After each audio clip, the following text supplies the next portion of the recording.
Tanpa berlama-lama lagi, mari kita lanjutkan ke cerita berikutnya. Setelah jiwa utama singa melihat Wang Lin, ia mulai menangis seolah-olah ia telah disakiti. Jari Wang Lin terulur yang menyebabkan singa itu menjerit kegirangan dan bergegas menuju jarinya.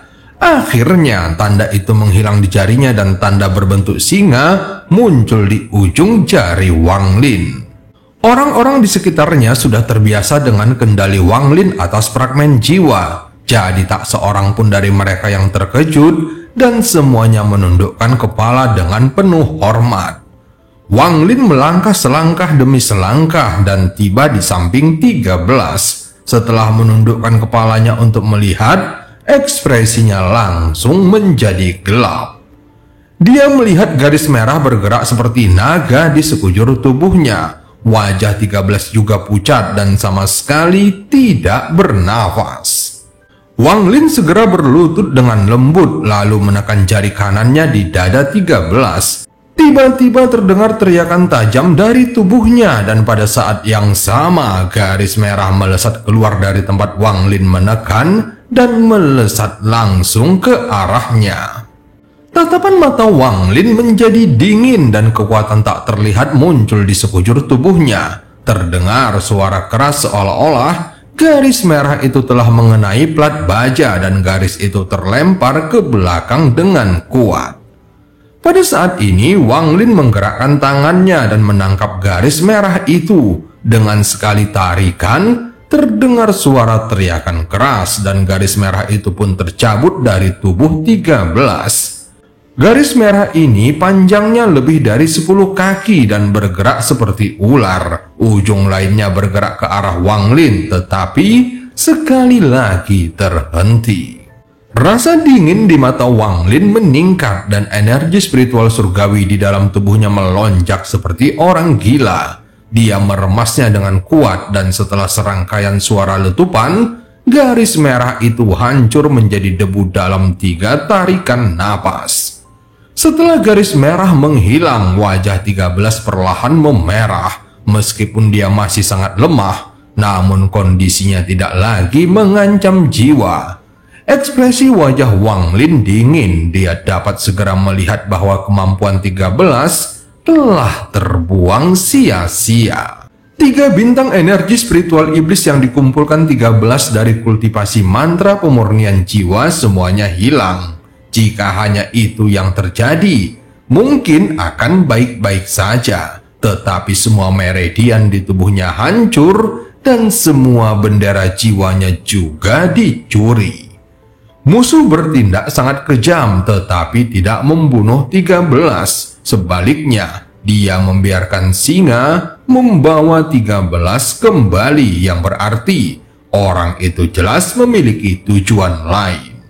Mata Wang Lin berbinar saat memikirkannya dan dia mengarahkan jarinya ke dahi 13. Kristal iblis di dalam tubuhnya aktif dan seutas energi spiritual iblis memasuki dahinya. Tubuh 13 bergetar lalu tiba-tiba dia membuka matanya dan melihat Wang Lin. Dia ingin berdiri untuk memberi penghormatan, tetapi dia merasa tidak bisa bergerak. Dan rasa sakit menerpa tubuhnya seperti gelombang laut.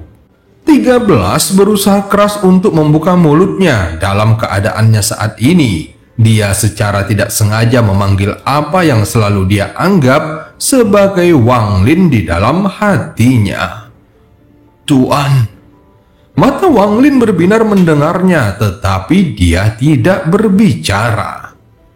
Dalam perjalanan pulang, kami bertemu dengan suku yang besar. Kami mencoba untuk menghindari mereka, tetapi mereka tetap menyerang kami. Ada seorang pria berjubah putih yang mengambil bendera jiwaku dan menanamkan iblis itu ke dalam diriku. Dia meninggalkanku pesan yang mengatakan bahwa jika kamu ingin bendera jiwa itu kembali, maka yang harus kamu lakukan adalah menemukannya. Wang Lin mengangguk saat mendengarnya lalu mengangkat jarinya dan pada saat itu tubuh 13 bergetar sebelum dia pingsan lagi.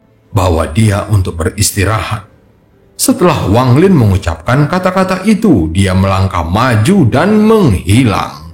Anggota suku di sekitarnya segera memindahkan 13 untuk merawatnya. Setelah Wang Lin meninggalkan lembah, dia bergerak cepat seperti kilat menuju kejauhan. Ekspresinya muram dan matanya dingin. Awalnya, 13 pergi untuk menyerang suku lain. Jika dia gagal dan mati, Wang Lin tidak akan peduli sama sekali. Hidup dan mati adalah bagian dari kehidupan, dan sebagai seorang yang mengolah domain hidup dan mati, Wang Lin sangat jelas tentang hal ini.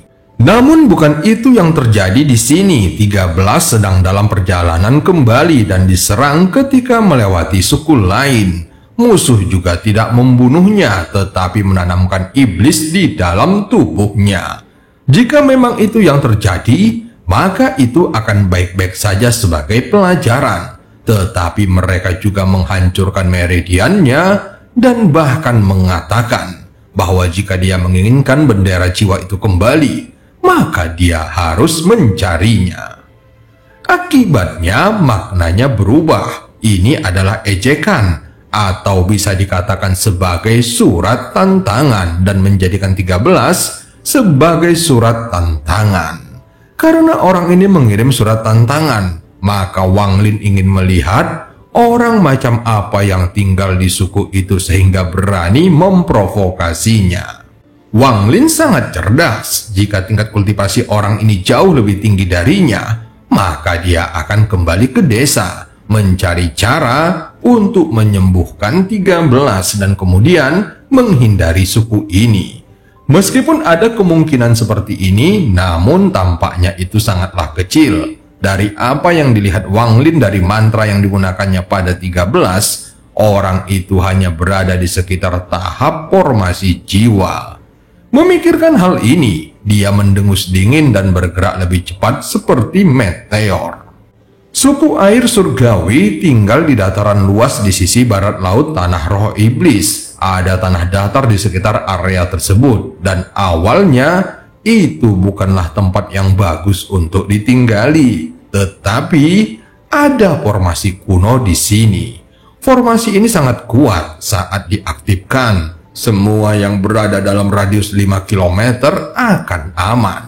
Bahkan di malam hari saat roh jahat menyerang, formasi ini akan aman sepenuhnya. Kunci untuk bertahan hidup bagi suku di negeri roh iblis adalah apakah mereka dapat menemukan formasi untuk melindungi diri mereka sendiri atau tidak. Ada banyak formasi seperti ini di negeri roh iblis, tetapi tidak banyak yang dapat mencakup jarak 5 km. Semakin luas area yang dapat dicakup oleh formasi tersebut, maka semakin kuat formasinya. Ini juga berarti bahwa suku yang tinggal di sana memiliki lebih banyak ruang untuk berkembang. Saat ini ada dua lelaki tua yang sedang duduk di dalam sebuah rumah yang sangat sederhana di suku air surgawi. Salah satu dari mereka mengenakan jubah abu-abu dan yang lainnya mengenakan jubah putih. Di antara mereka ada satu set teh berwarna ungu. Pria tua berjubah putih itu mengambil cangkir lalu meminumnya. Dari semua yang dibawa oleh orang asing, hanya teh ini yang sesuai dengan seleraku. Orang tua berjubah abu-abu itu segera mengambil cangkir dan ikut meminumnya. Kapan kamu akan kembali? Orang tua berjubah putih itu berpikir sejenak lalu menjawabnya. Besok, aku tidak bisa meninggalkan kota iblis kuno terlalu lama. Aku sudah tinggal sebulan untuk berkunjung ke rumah. Jika aku tinggal lebih lama lagi, maka akan sulit untuk menjelaskannya kepada jenderal sayap kiri. Orang tua yang berjubah abu-abu itu segera mengangguk dan berkata lagi, kamu menyakiti murid seseorang dan mengambil bendera kecil aneh dari mereka. Jika mereka datang mengetuk pintu, apa yang harus kulakukan? Mata orang tua berjubah putih itu berbinar dan menjawabnya, apa maksudmu dengan apa yang harus kamu lakukan? Gunakan saja formasi itu untuk membunuhnya.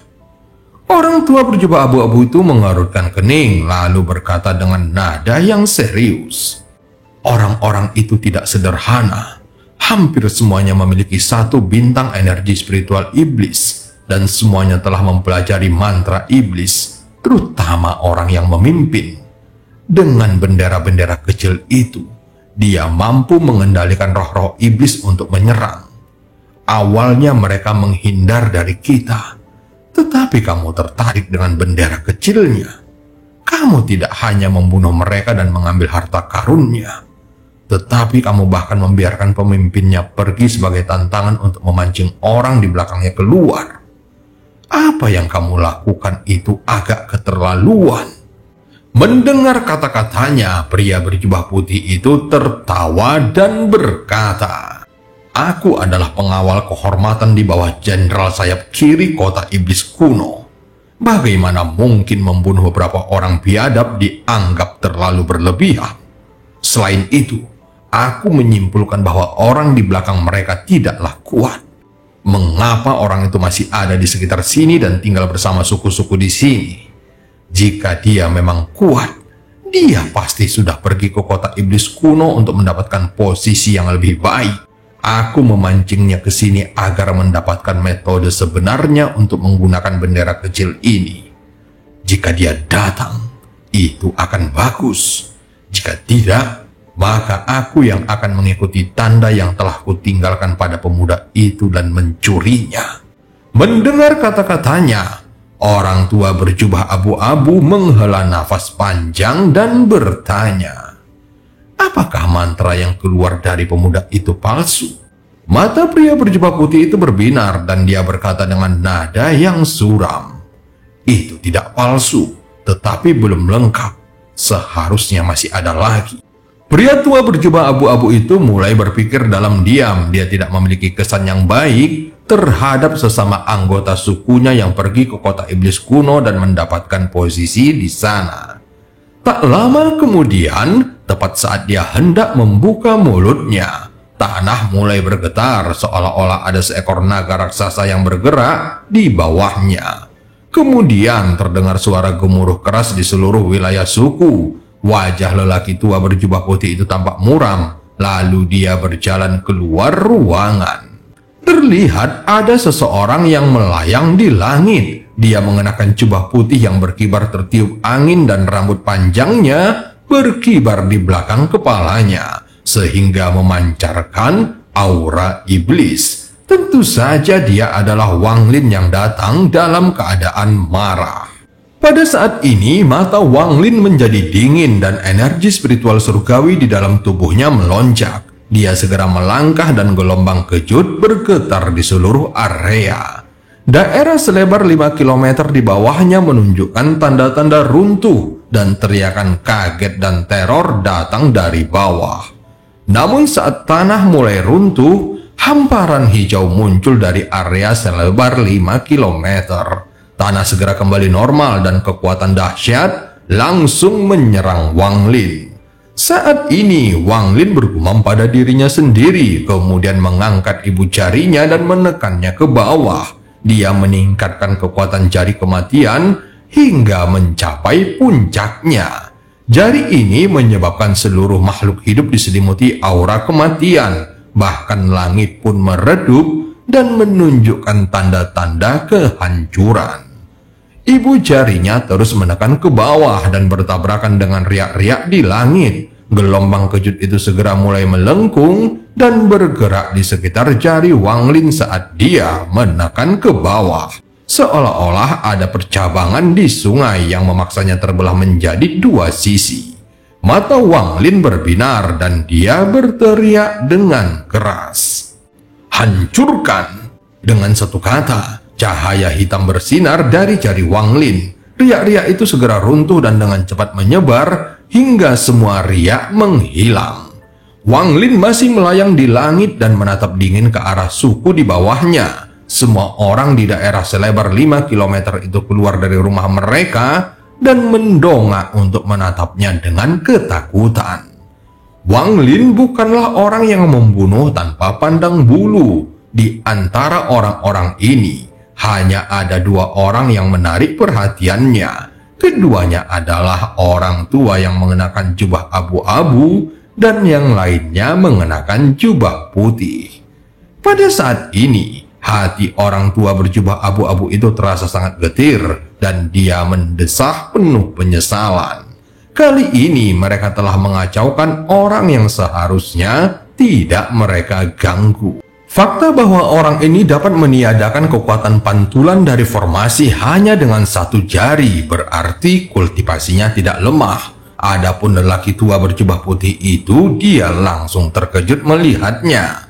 Tatapannya ke arah Wang Lin dipenuhi dengan ketidakpercayaan.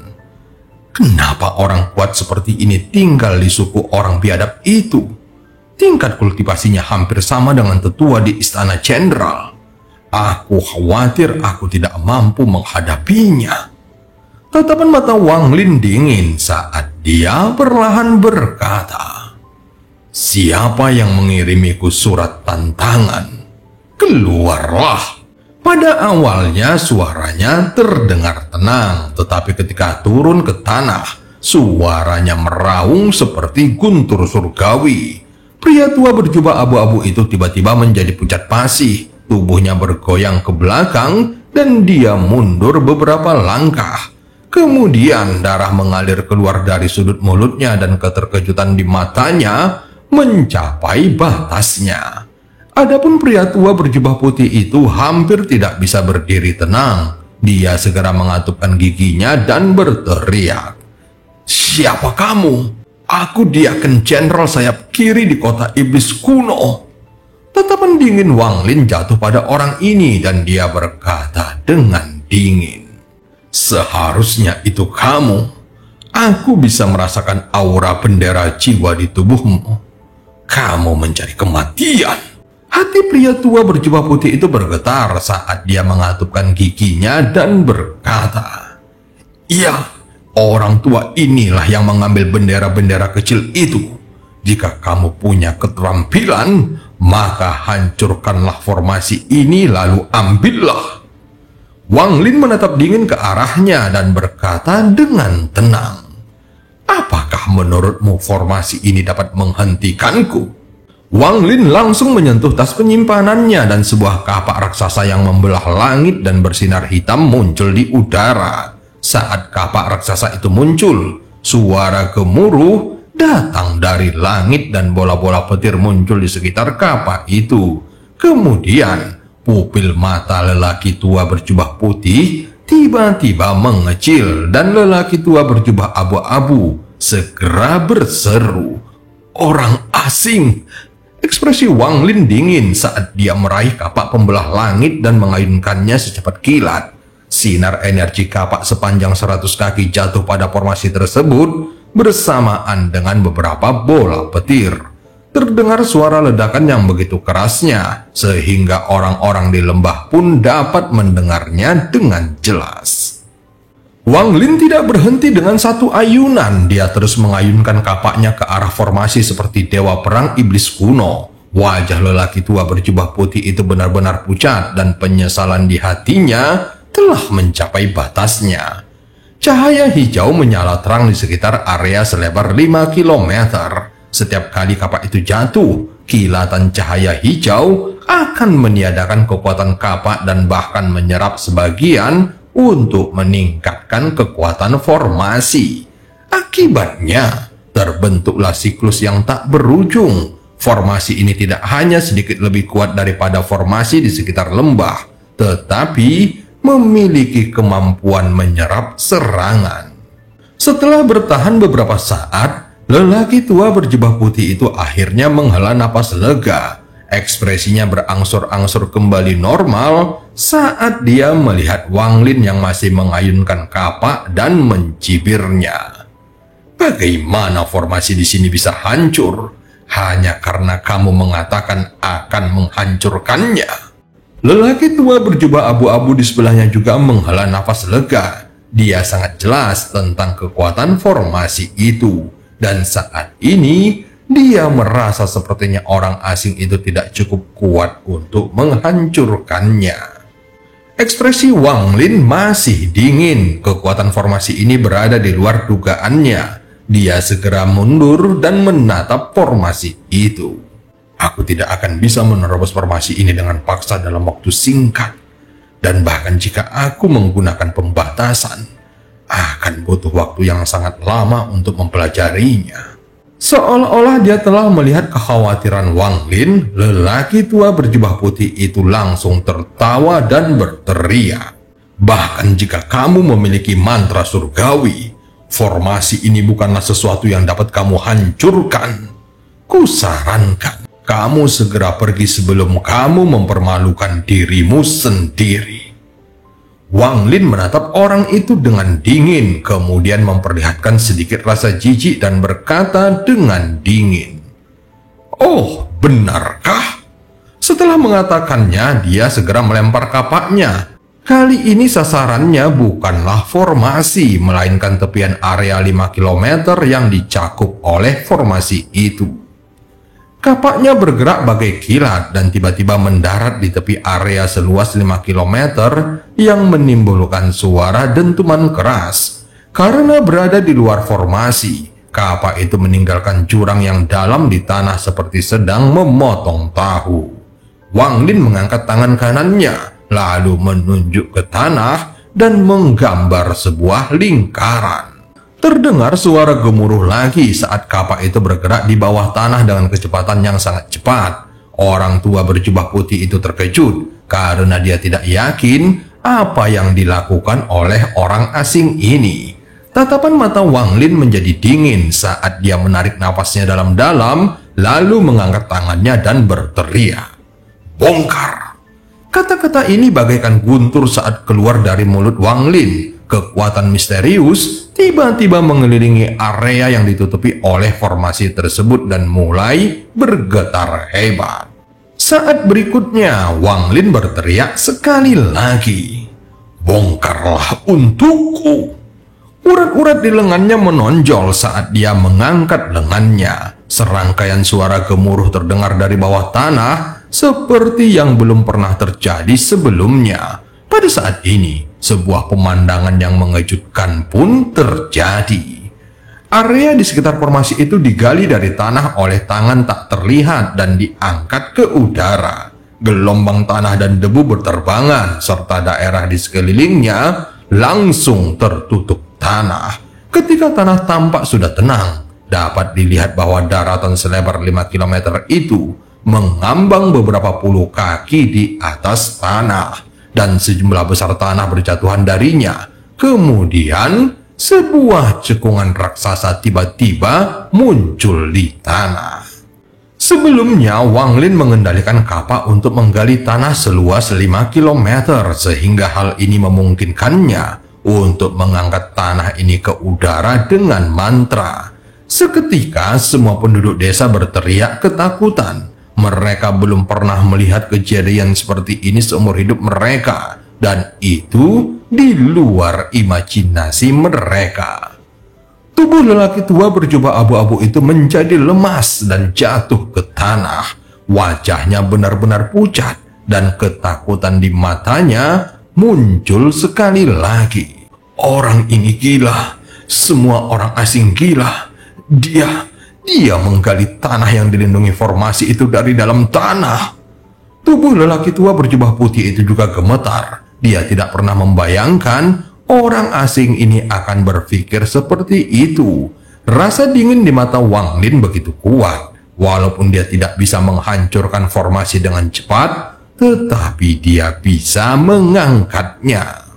Dia memegang tanah dengan tangannya sebelum mengeluarkan suara gemuruh dan melemparkannya ke udara. Daratan yang mengambang itu tiba-tiba terbang dengan kecepatan tinggi. Gelombang teriakan ketakutan juga bergema sekali lagi. Tubuh Wang Lin bergerak seperti kilat dan muncul di bawah tanah. Dia mengangkat area selebar 5 km ini seperti raksasa dan mulai melangkah maju. Jika ada orang di sekitar, mereka akan melihat pemandangan misterius yang tidak akan pernah mereka lupakan seumur hidupnya. Mereka akan melihat seorang pemuda berjubah putih memegang daratan selebar 5 km yang segera berjalan menjauh. Kecepatannya sangat tinggi sehingga setelah beberapa saat, Wang Lin dapat melihat lembah itu dari kejauhan. Sementara itu, orang-orang di lembah juga segera keluar dengan Ouyang Hua memimpin jalan untuk menyambut Wang Lin. Namun mereka semua terkejut ketika melihat sebidang tanah selebar 5 km yang dibawa Wang Lin dan cahaya hijau dari formasi yang mengelilinginya. Di luar lembah, Wang Lin mengangkat tangan kanannya dan daratan raksasa terbang ke langit. Wang Lin duduk di luar lembah dengan tatapan mata yang sangat dingin dan mengibarkan bendera 1 miliar jiwanya. Saat bendera sepanjang 30 kaki itu melayang di udara, terdengar suara hantu dari dalamnya. Meskipun bendera jiwa 1 miliar jiwa tidak lagi memiliki 1 miliar jiwa, namun itu masih merupakan harta karun utama dari sekte pemurnian jiwa. Karena semua orang di lembah itu memproses mantra pemurnian jiwa. Saat mereka melihat bendera jiwa 1 miliar jiwa itu, mereka merasakan dorongan untuk menyembahnya. Wang Lin meraih bendera itu dan dengan satu lambaiannya, jiwa-jiwa utama terbang keluar. 6 jiwa utama yang tersisa termasuk Qilin segera muncul di sekitar area selebar 5 kilometer. Pada saat yang sama, Wang Lin memuntahkan esensi darahnya ke bendera jiwa. Segera bendera itu berkibar dan dengan cepat melilit seluruh daratan selebar 5 kilometer. Murnikan. Tatapan mata Wang Lin menjadi dingin. Mata ke-6 jiwa utama tiba-tiba mengeluarkan cahaya hantu dan semuanya menyemburkan api ungu. Segera daratan selebar 5 kilometer itu dikelilingi oleh api ungu. Nyala api ini merupakan inti dari ke-6 jiwa utama yang membuat mereka sangat kuat. Saat nyala api meraung, suara mendesis dan letupan terdengar dari daratan selebar 5 kilometer. Terdengar teriakan ketakutan yang bercampur suara api, dan setelah setengah batang dupa, hanya setengah dari daratan yang tersisa. Daratan yang tersisa ini sepenuhnya berwarna merah. Namun dengan perlindungan cahaya hijau, api tidak dapat sepenuhnya memurnikan semua yang ada di dalamnya. Kilatan cahaya hijau yang ganas menahan serbuan api dan jalan buntu pun tercapai. Wang Lin menatapnya lalu berdiri dan kembali ke lembah. Karena kamu ingin bersembunyi seperti kura-kura, aku akan menghabiskan 7 hari 7 malam untuk menyempurnakan formasi itu sepenuhnya. Setelah itu, semuanya akan berada di bawah kendaliku. Darah penduduk lembah mendidih melihat pemandangan di luar lembah ini, dan mereka semua membicarakannya. Rasa hormat mereka terhadap Wang Lin mencapai batasnya, dan bahkan anak-anak desa menganggap Wang Lin sebagai makhluk tertinggi. Setelah meninggalkan daratan selebar 5 km itu, Wang Lin memerintahkan Ouyang Hua untuk membawa 13 ke kedalaman lembah. Ouyang Hua selalu mengikuti perintah Wang Lin tanpa bertanya. Setelah membawa 13 kepada Wang Lin, dia pergi dengan hormat. Wajah 13 sekarang sedikit memerah, tetapi dia masih belum sadarkan diri. Sangat mudah untuk menyelamatkan 13, tetapi meskipun dia berhasil, 13 akan tetap terbuang sia-sia. Di tempat ini, orang yang terbuang sia-sia tidak akan bisa bertahan hidup. Seluruh meridian di tubuh 13 telah hancur, jadi dia tidak dapat menyerap sedikit pun energi spiritual iblis di sini, dan membuatnya tidak cocok untuk mengolah metode kultivasi apapun. 13 tidak akan bisa berkultivasi kecuali meridian di dalam tubuhnya bisa tumbuh kembali. Namun Wang Lin tidak mampu melakukan hal ini. Hanya pil penentang surga yang bisa mencapai hasil seperti itu. Setelah merenung sejenak, matanya berbinar. Ada satu hal yang bisa 13 kembangkan di antara semua metode yang diketahui Wang Lin. Namun, masalah ini sangatlah penting dan Wang Lin mulai menunjukkan sedikit keraguan. Sesuatu yang jarang sekali dia tunjukkan. Tubuh seorang kultivator bagaikan laut dan meridiannya bagaikan ribuan sungai. Tubuh itu sendiri adalah dunianya sendiri. Seseorang memulai dari dalam tubuh untuk mengalami kehidupan. dan dia menggunakan tubuh ini untuk mencari Dao. Kulit dan daging dewa kuno adalah langit, dan tulangnya adalah bumi. Jiwanya melahap energi spiritual surgawi dan bumi untuk memurnikan tubuhnya. Dia menggunakan kekuatan tubuhnya untuk menghancurkan semua hati Dao dan menggunakan jiwanya untuk menarik Dao-nya sendiri di langit. Wang Lin merenung sejenak. Jika dia mengajarkan 13 metode kultivasi dewa kuno, itu seharusnya dapat sepenuhnya mengubah 13 dari seorang yang tidak berguna menjadi orang yang kuat. Namun hal ini tidak dijamin, karena tubuh 13 tidak sebaik tubuh asli Wang Lin. Jadi dia mungkin tidak dapat mengolahnya dengan sukses. Jika dia gagal mengolah metode dewa kuno, maka dia akan mati karena tubuhnya akan runtuh. Dan cerita pun berakhir. Sampai ketemu di part selanjutnya.